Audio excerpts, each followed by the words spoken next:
Fil-Partit Nazzjonalista għada qed tirrenja l-firda din id-darba dwar l-għażla ta' Graziella Gallia biex tieħu post David Tejk bħala deputat nazzjonalista.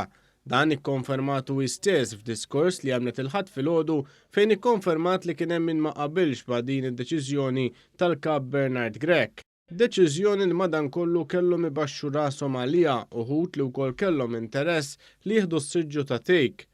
Nirringrazzja l-kim naċċetta l-proposta tal-Kap tal-Partit Nazzjonalista Bernard Grech, anki jekk forsi personalment ma qabilx ma' din id-deċiżjoni. Nifhem li ma kienx deċiżjoni faċli, speċjalment jekk tkun fl-istess tellieqa. Fost l-iktar diżappuntati kien hemm Ivan Bartolo li wara li kien ċeda postu fil-Parlament lil Kap Bernard Grech issa tħalla barra biex floku daħlet Graziella Gallia. Sors mill-imkejjen tad-Dar Ċentrali spjegalna kif dan is-siġġu kellu jingħata lura lil Ivan Bartolo. Dan hu l-Partit Nazzjonalista llum, l-ewwel jasruk u jużawk, imbagħad jarmuk.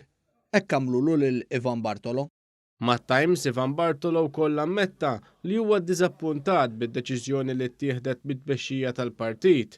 Iżda din id-deċiżjoni ma ddiżappuntatx lil Ivan Bartolo biss, ma Bartolo tħalla l-art ukoll l-avukat Joe Giglio.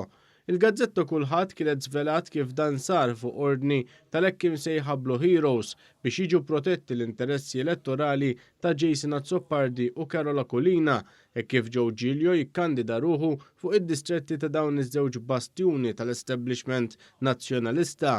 Is-sorsi tal-gazzetta kulħadd fil-fatt kienu spjegaw kif Bernard Grech kien għal kollox eżiljat minn din id-deċiżjoni biex ikun żgurat li Giglio ma jingħatax siġġu parlamentari. Dan hekk kif lil Jason Azzopardi u Carola Kulina ma niżlitilhomx tajjeb mill-bidu il-kandidatura ta' Giglio u għalhekk din id-darba kienu ċari kristall mal-kap u n-nies ta' madwaru. Dik li mhux biss ma kellix tgħaddi minn moħħhom li jipproponu lil Giglio iżda lanqas kellu jkun hemm iċ-ċans li din tiġi diskussa.